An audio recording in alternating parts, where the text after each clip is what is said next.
Sean, right here. Right here.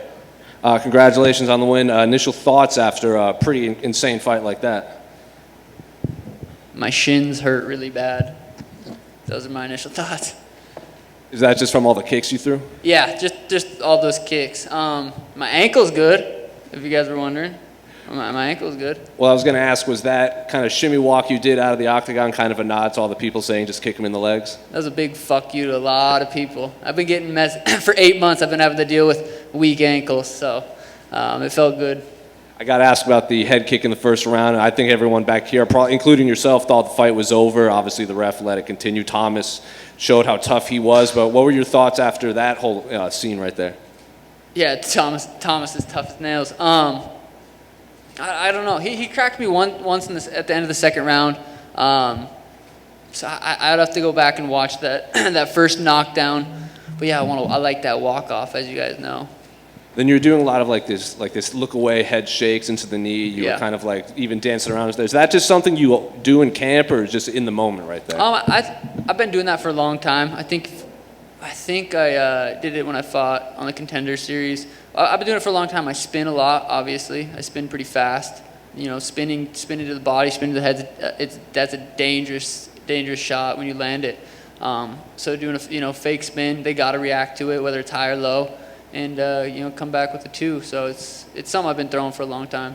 And then even watching it, Thomas has this very traditional Muay Thai stance where he's kind of flat heavy on his right foot. Obviously, you're confident in your skills, but is your style just tailor-made for someone like that is very linear and flat-footed while you dance around in front of him? Yeah. This matchup excited me. Exactly. And then finally, how soon do you want to get back in there? And is there any specific name you want to fight when you return?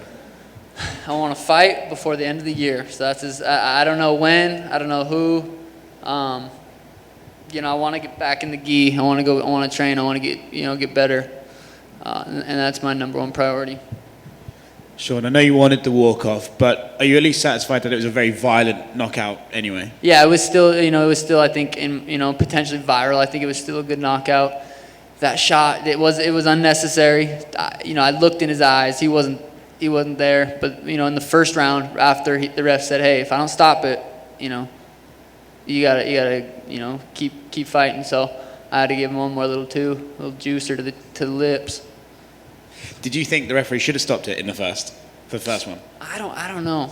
I'd have to see it. I'm glad he didn't. I gotta go a whole nother round. The amount of times I rewatch my fights is ridiculous. I'm my number one fan. I think that's why I've improved so much. I'll record every single sparring round I do, and I'll watch it. I'll watch it in slow motion. I'll send sweet clips to my coaches.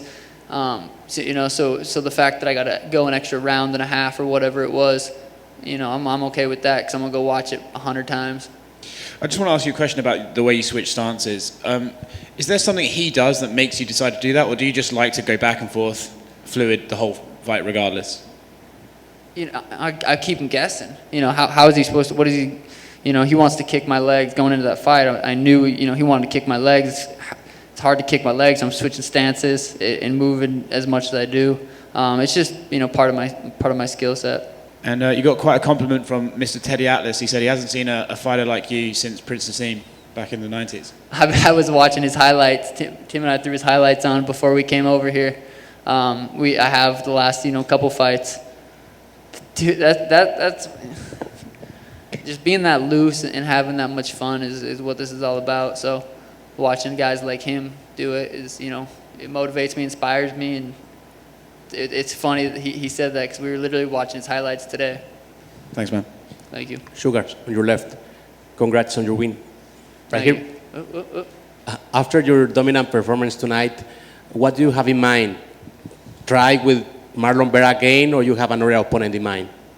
I don't have any name, any opponent. UFC they'll message me. They say, hey, just like they did this fight. It's supposed to be in February. They said Thomas in February. I said, sweet, let's do it.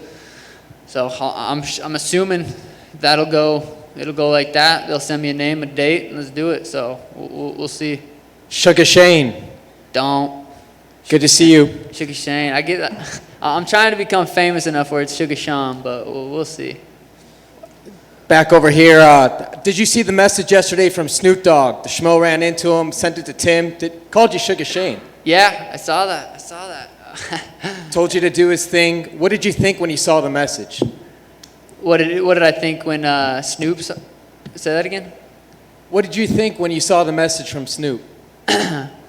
Sugar Shane. It just rolls off the tongue. What did he say at the end of that? I forgot. Break him off some. I broke him off some. I was inspired by Snoop. He said, Sugar Shane, got break him off some. So I had to go break him off something. Hey, Sean over here. Correct me if I'm not mistaken. Was this your first fight after becoming a father? Yeah, it was. I mean, some people talk about it, they feel that extra motivation, that extra change. Any of that in your system? I wanted to win before I had a baby. A lot of people say they want to win more or whatever. I wanted to win bad. I've always been competitive. You know, I'm so excited to get home. More excited to get home now to see Danny and Elena. But you know, before I had a baby, I wanted to win 100%. Now that I have a baby, I want to win 100%. It didn't change in that aspect. It didn't make me train harder. I'm training. I'm doing everything I can to go win a fight. But you know, fatherhood's been awesome. Just to talk about your celebration in the cage, you hit the jumper. Was there anything behind that particular celebration, or is it just because you used to play basketball? After my fight against Eddie, Tim said I should have hit a little jumper right after. So ever since he told me that, I was like, damn it, I should have. And it just kind of happened. Congrats. Thank you. I just went back here.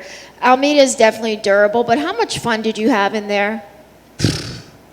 This is, I always wanted to be a competitive professional athlete. I thought I was going to play football when I was like 10, 11. I wanted to be in the NFL. You know, found out real fast that wasn't going to happen. Wanted to be in the NBA, found out real fast that wasn't going to happen. So to be able to be a professional athlete and it's fighting, it's so fun. You know, I train really hard to be able to go out there and perform like that. So, you know, it was a lot of fun.